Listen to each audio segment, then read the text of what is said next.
നമസ്കാരം.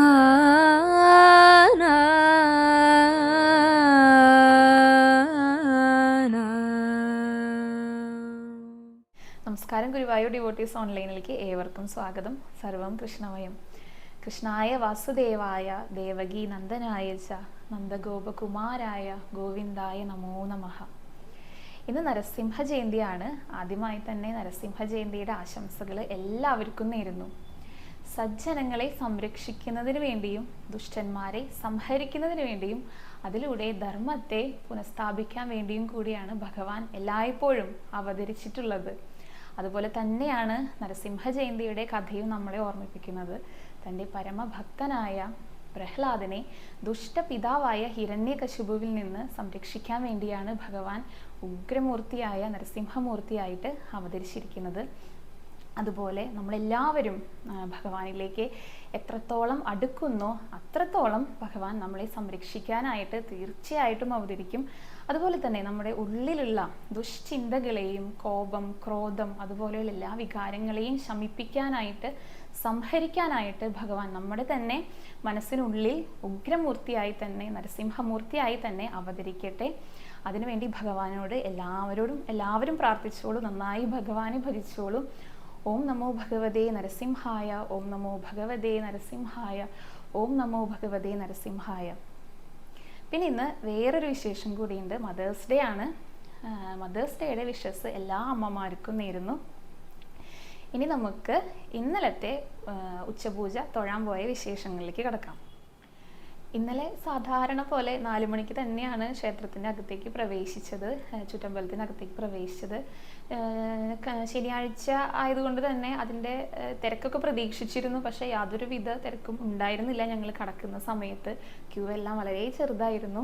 സാധാരണ ഞങ്ങൾ എത്രത്തോളം കാത്തു നിൽക്കാറുണ്ടോ അത്രമാത്രം തന്നെ ഇന്നലെ ക്യൂവിൻ്റെ ഉള്ളിൽ നിൽക്കേണ്ടി വന്നുള്ളൂ. വളരെ പെട്ടെന്ന് തന്നെ, അധികം താമസിയാതെ തന്നെ കൊടിമരത്തിൻ്റെ ചുവട്ടിലെത്താൻ സാധിച്ചു. ആ വലിയ ബലിക്കല്ല് കടന്ന് ഇത്രയും പെട്ടെന്ന്, ചെറിയ തിരക്ക് ആ ഭാഗത്തുണ്ടെങ്കിലും കൂടെ അധികം ബുദ്ധിമുട്ടൊന്നും ഇന്നലെ ഉണ്ടായില്ല. വാതിൽമാടം കടന്ന് സോപാനത്തിൻ്റെ അടുത്തേക്ക്, മണ്ഡപത്തിൻ്റെ അടുത്തേക്ക് നടക്കുന്ന സമയത്ത് തന്നെ ആ ദൂരെ നിന്ന് തന്നെ ഭഗവാന്റെ തിരുമുടി നല്ല ചുവന്ന കളറിലുള്ള തിരുമുടി മാലകളൊക്കെ കാണാൻ സാധിക്കുന്നുണ്ടായിരുന്നു കേട്ടോ. മുഴുവനായിട്ടും അടുത്തേക്ക് എത്തുമ്പോഴേ എനിക്ക് കാണാൻ സാധിക്കാറുള്ളൂ. പക്ഷെ തിരുമുടി മാലയൊക്കെ നല്ല ചുവപ്പ് കളറിലായതുകൊണ്ട് തന്നെ അകലയിൽ നിന്ന് തന്നെ നല്ല ഭംഗിയായിട്ട് ദൃശ്യമാവുന്നുണ്ടായിരുന്നു. ഭഗവാൻ ഇന്നലെ കാളിയമർദ്ദന രൂപത്തിലായിരുന്നു ശ്രീലകത്ത് ഉണ്ടായിരുന്നത്. കാളിയൻ്റെ ഭണത്തിനു മുകളിൽ ഇടതുകാല് കൊണ്ട് ചവിട്ടി വലതുകാല് കുറച്ച് ഉയർത്തി പിടിച്ച് ഇടതു കൈ കൊണ്ട് വാലിൽ പിടിച്ച് വലതു കൈയിൽ ഓടക്കുഴലും കൂടെ കൈ പിടിച്ചിട്ടാണ് ഇന്നലെ നിൽക്കുന്നുണ്ടായിരുന്നത്. നല്ല ഭംഗി ഉണ്ടായിരുന്നു കാണാനായിട്ട്. ചിരിച്ചുകൊണ്ടാണ് നിൽക്കുന്നത്. കാലിൽ കാൽത്തളകൾ ഉണ്ടായിരുന്നു. അരയിലേക്ക് ഇങ്ങനെ നല്ല മുറുകെ കിടക്കുന്നുണ്ടായിരുന്നു. കയ്യിൽ കൈവളകളുണ്ട്, തോൾവളകളുണ്ട്. നല്ല സുന്ദരനായിട്ടുള്ള ഉണ്ണിക്കണ്ണനായിട്ട് കാളിയമർദ്ദന നൃത്തമാടിയിട്ടാണ് ഇന്നലെ ഭഗവാൻ ഉണ്ടായിരുന്നത്. എല്ലാവരും എൻ്റെ നൃത്തം നന്നായി കണ്ടുകൊള്ളൂ എന്ന് ചിരിച്ചുകൊണ്ട് നമ്മളെല്ലാവരെയും വരവേൽക്കുന്ന രീതിയിലാണ് ഭഗവാൻ ഇന്നലെ ശ്രീലകത്തുണ്ടായിരുന്നത്. ഇന്നലത്തെ വിശേഷങ്ങളുടെ കൂടെ കൂട്ടിച്ചേർക്കേണ്ടതായിട്ടുള്ള വേറൊരു കാര്യം കൂടെ ഉണ്ട്. നമുക്കറിയാം, കഴിഞ്ഞ 2 ദിവസം മുൻപും കാളിയമർദ്ദനം തന്നെയായിരുന്നു. ഇന്നലെയും കാളിയമർദ്ദനം തന്നെയായിരുന്നു. ഞാൻ വീഡിയോ ചെയ്യാൻ തുടങ്ങിയതിന് ശേഷം 2 തവണ ദാമോദരലീലയും 2 തവണ തന്നെ കാളിയമർദ്ദനവും വന്നിട്ടുണ്ട്.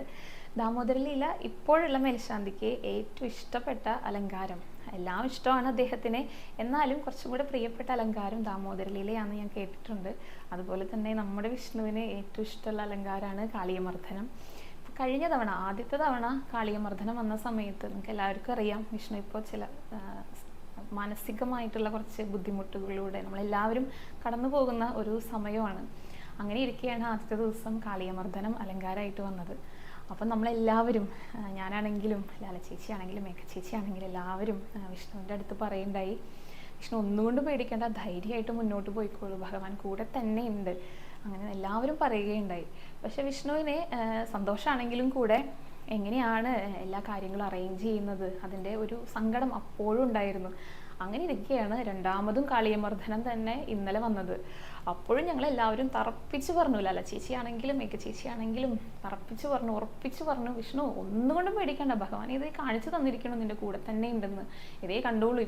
പിന്നെയും വീണ്ടും ഞാൻ ഇതാ വിഷ്ണു കളിയമർദ്ദന രൂപത്തിലാണ് വന്നിരിക്കുന്നത്, നന്നായി കണ്ടോളൂ, ഒന്നും വിഷമിക്കണ്ട, മുന്നോട്ട് സധൈര്യം മുന്നോട്ട് പോയിക്കോളൂ എന്ന് പറഞ്ഞിട്ട് രണ്ടാമതും കളിയമർദ്ദന രൂപം തന്നെ വന്നു. വിഷ്ണുവിന് ഒരുപാട് സന്തോഷമുണ്ട് അത് കണ്ടിട്ട്. അതോടൊപ്പം തന്നെ അത് പറയാൻ ഭഗവാൻ നമുക്ക് കാണിച്ചു തരുന്ന കുറേ സൂചനകളാണ് അല്ലേ, നമ്മുടെ കൂടെ ഉണ്ട്, ഭഗവാൻ കൂടെ ഉണ്ട് എന്ന് കാണിച്ചു തരുന്ന ചില സൂചനകളാണ് ഈ അലങ്കാരത്തിലൂടെ. നമുക്ക് എല്ലാവർക്കും അങ്ങനെ തന്നെയാണ് അല്ലേ. അലങ്കാരം എന്ന് പറയുന്നത് നമ്മളെല്ലാവർക്കും പ്രിയപ്പെട്ട ഒരു കാര്യമാണ്. നമുക്ക് എല്ലാവർക്കും ഇഷ്ടപ്പെട്ട ഒരു അലങ്കാരം ഉണ്ടായിരിക്കും. എല്ലാം ഇഷ്ടമാണ്. ഓടക്കുഴൽ വിളിച്ച് നിൽക്കുന്ന ഉണ്ണിക്കണ്ണനാണെങ്കിലും വെണ്ണ കയ്യിൽ പിടിച്ച് നിൽക്കുന്ന ഉണ്ണിക്കണ്ണനാണെങ്കിലും നമുക്ക് എല്ലാവർക്കും മനസ്സുകൊണ്ട് ഭഗവാനെ ഞാൻ ഇന്നും തൊഴാൻ വരുന്നുണ്ട്, എനിക്ക് ഇന്ന അലങ്കാരത്തിൽ നിന്നെ കണ്ടാൽ സന്തോഷമായിരുന്നു എന്ന് വിചാരിക്കുന്ന ചില പ്രിയപ്പെട്ട അലങ്കാരങ്ങൾ ഉണ്ടായിരിക്കൂലേ. അപ്പോൾ അത് വന്നു കഴിഞ്ഞാൽ നമ്മൾ ആ ദിവസം തന്നെ നമുക്കത് കാണാൻ സാധിക്കുകയാണെങ്കിൽ എന്തുമാത്രം സന്തോഷം ഉണ്ടാവും. അപ്പോൾ നമുക്ക് മനസ്സിലാക്കാൻ പറ്റും ഭഗവാൻ നമ്മളോട് ഒപ്പം എത്രത്തോളം ഉണ്ടെന്ന് മനസ്സിലാക്കാൻ പറ്റും. നമ്മുടെ തന്നെ സബ്സ്ക്രൈബർ ആയിട്ടുള്ള രാജി ചേച്ചി എന്നാണ് പേര്. ചേച്ചി എല്ലാ ദിവസവും ഞങ്ങൾക്ക് സുപ്രഭാതം മെസ്സേജ് അയക്കാറുണ്ട് വാട്സാപ്പിൽ. അങ്ങനെ ഒരു ദിവസം വളരെ സന്തോഷം കൊണ്ട് കരഞ്ഞിട്ടാണ് ചേച്ചി മെസ്സേജ് അയക്കുന്നത്. ചേച്ചി ഒരുപാട് മാനസിക ബുദ്ധിമുട്ടുകളിലൂടെ സങ്കടങ്ങളിലൂടെ കടന്നു പോകുന്ന ഒരു സമയമായിരുന്നു അത്. കുറച്ച് ദിവസം മുൻപാണ്. ആ സമയത്ത് ചേച്ചി അന്ന് ഞങ്ങൾക്ക് അയച്ച അലങ്കാരത്തിൻ്റെ ചിത്രമാണ് ഭഗവാന് ഉച്ചപൂജ അലങ്കാരമായിട്ട് വന്നിട്ടുണ്ടായിരുന്നത്. ചേച്ചി വളരെ സങ്കടം കൊണ്ട് കരഞ്ഞുകൊണ്ടാണ് ഞങ്ങൾക്ക് മെസ്സേജ് അയച്ചിരിക്കുന്നത്. കുട്ടി ഇന്ന് ഞാൻ അയച്ച ചിത്രത്തിലുള്ളത് പോലത്തെ സെയിം അലങ്കാരമാണ് ഭഗവാൻ എന്ന് ചാർത്തിയിരിക്കുന്നത്. എനിക്കൊരുപാട് സന്തോഷമായി മക്കളെ, ഭഗവാൻ എൻ്റെ കൂടെ തന്നെ ഉണ്ടെന്ന് എനിക്ക് മനസ്സിലായിട്ടുണ്ട്, എനിക്കൊരുപാട് സന്തോഷമായി എന്ന് പറഞ്ഞിട്ട് നമ്മളെല്ലാവരുടെ അടുത്തും അത് ഷെയർ ചെയ്യുകയുണ്ടായി. അത് സത്യമാണ് അല്ലേ. ഭഗവാൻ നമ്മുടെ ഓരോരുത്തരുമായിട്ട് സംവദിക്കുന്ന ഒരു രീതിയാണ് ഈ അലങ്കാരത്തിലൂടെ വരുന്നതെന്ന് എനിക്ക് പലപ്പോഴും തോന്നിയിട്ടുണ്ട്. ഭഗവാനുമായിട്ട് സംവദിക്കാനുള്ള ഒരു മാധ്യമം അത് അലങ്കാരമായിട്ട് പലരും കാണുന്നുണ്ട്. നമുക്ക് ഇഷ്ടപ്പെട്ട അലങ്കാരം എന്ന് വരികയാണെങ്കിൽ നമുക്ക് സന്തോഷം തോന്നാറുണ്ട്, ഭഗവാൻ കൂടെ ഉണ്ടെന്ന് തോന്നാറുണ്ട്. അതുപോലെ തന്നെ എല്ലാ അലങ്കാരങ്ങളും നമുക്ക് പ്രിയപ്പെട്ടതാവട്ടെ, നമുക്ക് കാണാൻ സാധിക്കുന്ന രൂപത്തിൽ ഭഗവാൻ നമ്മുടെ മുന്നിൽ എത്തട്ടെ. എല്ലാവരും ഭഗവാനോട് നന്നായി പ്രാർത്ഥിച്ചോളൂ. ഇനി നമുക്ക് അടുത്ത വിശേഷങ്ങളിലേക്ക്, ചോദ്യോത്തരങ്ങളിലേക്ക് കടക്കാം. ഇന്നലെ നമുക്ക് 9,70,75,125 നാമങ്ങളാണ് ഭഗവാന് മുന്നിൽ സമർപ്പിക്കാൻ സാധിച്ചത്. നാമജപം കുറയുന്നുണ്ടല്ലോ കുട്ടികളെ, സാരില്ല കേട്ടോ. അടുത്ത ദിവസം കൂടുതൽ നാമങ്ങൾ നമുക്ക് ഭഗവാനിൽ സമർപ്പിക്കാൻ സാധിക്കട്ടെ. ഇന്നലെ നമ്മുടെ കൂട്ട പ്രാർത്ഥനയുടെ ഭാഗമായിട്ട് ചില വ്യത്യാസങ്ങളൊക്കെ യുദ്ധമുഖത്ത് ഉണ്ടായിന്ന് നമ്മൾ വാർത്തകളിലൂടെയൊക്കെ അറിഞ്ഞിട്ടുണ്ടായിരിക്കും. യുദ്ധം പൂർണ്ണമായും നിർത്തിവെക്കാൻ നമ്മുടെ പ്രാർത്ഥന കൊണ്ട് സാധിക്കട്ടെ. ഇനിയും നന്നായി നാമം ജപിച്ചോളൂ, ഭഗവാനെ മുറുകെ പിടിച്ചോളൂ. നമ്മുടെ രാജ്യത്തിന് വേണ്ടി, നമ്മുടെ ലോകത്തിൻ്റെ സമാധാനത്തിന് വേണ്ടി നമുക്ക് ഒരുമിച്ച് പ്രാർത്ഥിക്കാം. അതോടൊപ്പം തന്നെ വൈശാഖ മാസത്തിലെ നമുക്ക് ഭഗവാനോട് കൂടുതൽ അടുക്കാൻ സാധിക്കട്ടെ. ഇന്നത്തെ നരസിംഹ ജയന്തി ആ ദിവസത്തെ പുണ്യം കൂടെ നമുക്ക് ലഭിക്കട്ടെ. നന്നായി നാമം ജപിച്ചോളൂ. ആദ്യത്തെ ചോദ്യം ചോദിച്ചിരിക്കുന്നത് മിനി എന്നൊരു ഭക്തയാണ് ചോദിച്ചിട്ടുള്ളത്. തുലാഭാരം മുൻകൂട്ടി ബുക്ക് ചെയ്യണമെന്നാണ്. ഇളനീര് കൊണ്ടാണ് അവർ നേർന്നിരിക്കുന്നത്. അപ്പോൾ അത് മുൻകൂട്ടി ബുക്ക് ചെയ്യണമെന്നാണ് ചോദിച്ചിരിക്കുന്നത്. അതുപോലെ തന്നെ വേണി മനോജ് എന്നൊരു ഭക്തിയും ചോദിച്ചിരിക്കുന്നത് ഇതേ ചോദ്യം തന്നെയാണ്. പക്ഷെ അവർക്ക് തീർത്ഥം കൊണ്ടുള്ള തുലാഭാരം എങ്ങനെയാണെന്നാണ് അറിയേണ്ടത്. ഏത് തുലാഭാരമാണെങ്കിലും മുൻകൂട്ടി ബുക്ക് ചെയ്യേണ്ട യാതൊരു ആവശ്യവും ഇല്ല, മുൻകൂട്ടി ഷീട്ടാക്കേണ്ട ആവശ്യമില്ല. നമ്മൾ നേരെ കിഴക്കേ നടയിലുള്ള തുലാഭാരത്തിൻ്റെ കൗണ്ടറിൽ ചെന്ന് തുലാഭാരം തൂക്കിയതിന് ശേഷം നമ്മുടെ ഭാരത്തിനനുസരിച്ചുള്ള ഒരു തുക അവിടെ അടയ്ക്കേണ്ടതുണ്ട്. അത് മാത്രമേ ചെയ്യേണ്ടതായിട്ടുള്ളൂ. ഇനിയിപ്പോൾ പെട്ടെന്ന് നമുക്ക് അധിക കാലമൊന്നും സൂക്ഷിച്ച് വെക്കാൻ സാധിക്കാത്ത വസ്തുക്കൾ ഉപയോഗിച്ചിട്ടാണ് തുലാഭാരം ചെയ്യേണ്ടത് എന്നുള്ള ഒരു രീതിയാണെങ്കിൽ ഇപ്പോൾ ഉണ്ടമാല, തുളസിമാല അല്ലെങ്കിൽ കളഭം ഇങ്ങനെയുള്ള വസ്തുക്കളൊക്കെ വെച്ചിട്ടാണ് തുലാഭാരം ചെയ്യേണ്ടതെന്ന് വെച്ചാൽ മുൻകൂട്ടി നമ്മൾ ബുക്ക് ചെയ്യേണ്ടതായിട്ട് വരും കേട്ടോ. കാരണം ഇപ്പോൾ കളഭം കൊണ്ടാണെങ്കിൽ നമുക്ക് ഷീട്ടാക്കുമ്പോൾ നമുക്ക് എത്രത്തോളം വളരെ ചെറിയ അളവിലുള്ള ഒരു പാക്കറ്റ് കളഭമല്ലേ നമുക്ക് കിട്ടുക. ഇപ്പോൾ നല്ല ഭാരമുള്ള ഒരാളെയാണ് തുലാഭാരം ചെയ്യേണ്ടതെങ്കിൽ വളരെ ഉയർന്ന അളവിൽ കളഭം വേണ്ടി വരും. അപ്പോൾ അങ്ങനെയുള്ള സമയത്ത് ചിലപ്പോൾ ഒരു മാസം മുൻപൊക്കെ ആയിട്ട് നമുക്ക് ബുക്ക് ചെയ്യേണ്ടി വരാറുണ്ട്. അല്ലാത്ത പക്ഷം മുൻകൂട്ടി ബുക്ക് ചെയ്യേണ്ട യാതൊരു ആവശ്യവുമില്ല, നേരെ ചെന്ന് തുലാഭാര കൗണ്ടറിൽ ചെയ്യാവുന്നതാണ്. ഗായത്രി എന്നൊരു ഭക്ത ചോദിച്ചിട്ടുണ്ട്. പുസ്തകം കൊണ്ട് തുലാഭാരം നടത്താൻ എത്ര രൂപയാണ് വരുന്നത് എന്നുള്ളത്. പുതിയ പുസ്തകം കൊണ്ട് തുലാഭാരം നടത്താൻ 30 രൂപയാണ് കിലോയ്ക്ക് വരുന്നത്. നമ്മുടെ ഭാരത്തിനനുസരിച്ച് എത്രയാണോ നമ്മുടെ ഭാരം വരുന്നത് അതിനനുസരിച്ചുള്ള തുകയാണ് അവിടെ അടയ്ക്കേണ്ടത്.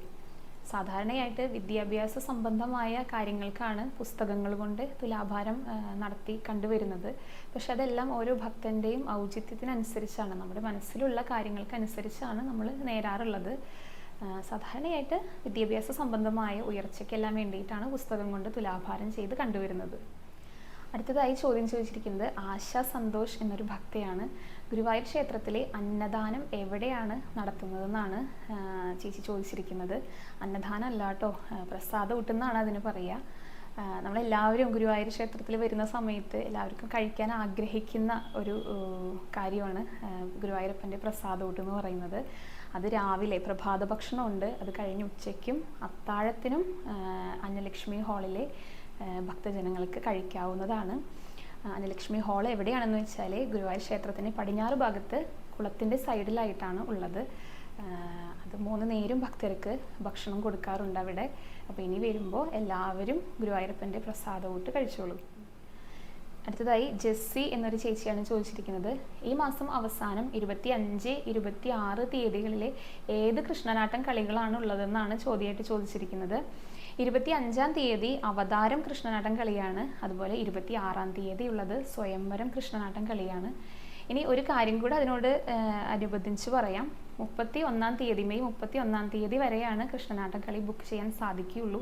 അത് കഴിഞ്ഞാൽ പിന്നെ സെപ്റ്റംബറിലാണ് കൃഷ്ണനാട്ടം കളി പുനരാരംഭിക്കുന്നത്.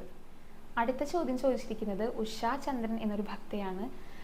ശയനപ്രദക്ഷിണം ചെയ്യാൻ ഈവനിങ്ങിൽ വന്നാൽ സാധിക്കുമോ എന്നുള്ളതാണ് അവർ ചോദിച്ചിരിക്കുന്നത്. തീർച്ചയായും സാധിക്കും, പക്ഷേ തിരക്കിനനുസരിച്ചായിരിക്കും അത് നമുക്ക് എപ്പോഴാണ് ചെയ്യാൻ സാധിക്കുക എന്നുള്ളത്. കുറച്ച് മുൻപ് വരെ ശീവേലിയുടെ സമയം ഒഴികെ, ശീവേലിയുടെ സമയത്ത് നമുക്കറിയാലോ എന്തായാലും ശയനപ്രദക്ഷിണം ചെയ്യാൻ സാധിക്കില്ല. അപ്പോൾ ആ സമയം ഒഴികെ ബാക്കി എല്ലാ സമയത്തും നട തുറന്നിരിക്കുന്ന എല്ലാ സമയത്തും ശയനപ്രദക്ഷിണം നടത്താവുന്നതായിരുന്നു.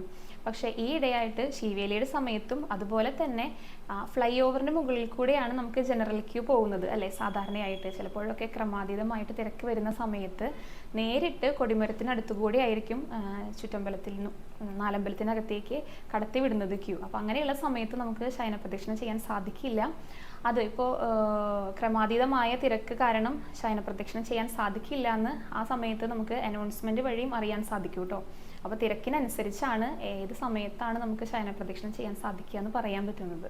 അടുത്ത ചോദ്യം ചോദിച്ചിരിക്കുന്നത് ഹരി എന്നൊരു ഭക്തനാണ്. വൈശാഖമാസം എന്നാണ് അവസാനിക്കുന്നത് എന്നാണ് അദ്ദേഹത്തിൻ്റെ ചോദ്യം. വൈശാഖം ഈ മാസം മെയ് മാസം 26 വരെയാണ് ഉള്ളത്. അതുപോലെ തന്നെ ഉഷാധരൻ എന്നൊരു ചേച്ചി ചോദിച്ചിരിക്കുന്നത് സെപ്റ്റംബർ മുതലുള്ള കൃഷ്ണനാട്ടം കളിയുടെ ഡീറ്റെയിൽസ് ഒന്ന് പറയാമോ എന്ന് ചോദിച്ചിട്ടുണ്ട്. സെപ്റ്റംബറിലുള്ള ഷെഡ്യൂൾ എത്തിയിട്ടില്ല, പബ്ലിഷ് ചെയ്തിട്ടില്ല. സെപ്റ്റംബറിലെ ഡീറ്റെയിൽസ് പബ്ലിഷ് ചെയ്യുന്ന സമയത്ത് നമ്മുടെ ഗ്രൂപ്പുകളിലൂടെയും അതുപോലെ തന്നെ വീഡിയോയിൽ കൂടി നമ്മൾ പറയുന്നതായിരിക്കും കേട്ടോ. ആൻസി എന്നൊരു ഭക്ത ചോദിച്ചിട്ടുള്ള ഒരു ചോദ്യമാണ്. കലവർകൃഷ്ണനെ വേണം, എന്താണ് ചെയ്യേണ്ടതെന്ന് ചോദിച്ചിട്ടുണ്ട്. കഴിഞ്ഞ വീഡിയോയിൽ ഞാൻ പറഞ്ഞിരുന്നു നമ്മുടെ സ്റ്റോറുമായി ബന്ധപ്പെട്ട യാതൊരു പ്രൊമോഷൻസും പറയില്ല എന്നുള്ളത്. പക്ഷേ ഇന്നലെ നമ്മുടെ വീഡിയോസിന് താഴെ കമൻ്റായിട്ട് കണ്ടതുകൊണ്ട് പറയാണ്. കലവർകൃഷ്ണൻ അവൈലബിൾ ആണ്, വിഷ്ണുവിനെ കോൺടാക്ട് ചെയ്തോളൂ. എങ്ങനെയാണെന്ന് വെച്ചാൽ വന്ന് വാങ്ങിക്കുകയോ ചെയ്യാം, അല്ലെങ്കിൽ വിഷ്ണു അയച്ചു തരുന്നതായിരിക്കും. വിഷ്ണുവിൻ്റെ കോൺടാക്ട് നമ്പർ 9846937939. അടുത്ത ചോദ്യം ചോദിച്ചിരിക്കുന്നത് സരോജിനി എന്നുള്ളൊരു അമ്മയാണ്. അമ്മയുടെ മകൻ്റെ വിവാഹം ഗുരുവായൂർ അമ്പലത്തിൽ വെച്ചിട്ട് നടത്തണമെന്ന് ആഗ്രഹിച്ചിരുന്നു. പക്ഷെ കൊറോണ സമയത്ത് ആയതുകൊണ്ട് വരാൻ സാധിച്ചില്ല. അപ്പോൾ അതിനെ എന്താണ് ചെയ്യേണ്ടതെന്നാണ് അമ്മ ചോദിച്ചിരിക്കുന്നത്. അമ്മയ്ക്ക് യാതൊരു വിഷമവും വേണ്ട, നമുക്കത് ചെയ്യാവുന്നതാണ്. മുൻപ് വിവാഹം കഴിച്ചവരെല്ലാം ഗുരുവായൂരപ്പൻ്റെ മുന്നിൽ വിവാഹം കഴിക്കാൻ ആഗ്രഹിച്ച് അതിന് സാധിക്കാതെ വന്നവരെല്ലാം ചെയ്യുന്ന ഒരു കാര്യം തന്നെയാണ്. നേരെ വന്ന് വിവാഹം ഷീട്ടാക്കുക. 750 രൂപയാണ് ഷീട്ടാക്കാനായിട്ട് വരുന്നത്.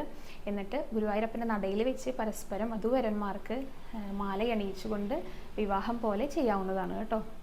അങ്ങനെ ഇന്നത്തെ വിശേഷങ്ങളൊക്കെ ഇവിടെ തീരുവാണ്. കുറച്ച് ചോദ്യങ്ങളെ നിന്ന് എടുക്കാൻ സാധിച്ചിട്ടുള്ളൂ, കാരണം സമയപരിമിതി മൂലം. വിഷ്ണുവിന് ഇന്ന് ഒരുപാട് തിരക്കുണ്ടെന്ന് പറഞ്ഞു. ഇന്ന് ക്ഷേത്രത്തിൽ കുറേയേറെ വിവാഹങ്ങൾ ഷീട്ടാക്കിയിട്ടുണ്ട്. അപ്പം നല്ല തിരക്കാണ് എല്ലാ നടക്കിലും, തിക്കും തിരക്കും തന്നെയാണ്. വണ്ടികളൊക്കെ പോകുമ്പോൾ കുറേയേറെ ബുദ്ധിമുട്ട് അനുഭവപ്പെടുന്നുണ്ടെന്ന് പറഞ്ഞു. അതുകൊണ്ട് കുറച്ച് ചോദ്യങ്ങളെ ഇന്ന് എടുത്തിട്ടുള്ളൂ, പെട്ടെന്ന് ഷൂട്ട് അവസാനിക്കാൻ വേണ്ടിയിട്ട്. എല്ലാ ചോദ്യങ്ങളും ഞാൻ കണ്ടിട്ടുണ്ട്, കമൻസിൽ വരുന്നത് എല്ലാം നോട്ട് ചെയ്ത് വെച്ചിട്ടുണ്ട്. അപ്പോൾ അതൊക്കെ ആയിട്ട് അടുത്ത ദിവസം വരുന്നുണ്ട് കേട്ടോ. അതുവരയ്ക്കും എല്ലാവർക്കും നല്ലൊരു ദിവസം നേരുന്നു. ഹരേ കൃഷ്ണ, ഹരേ ഗുരുവായൂരപ്പ.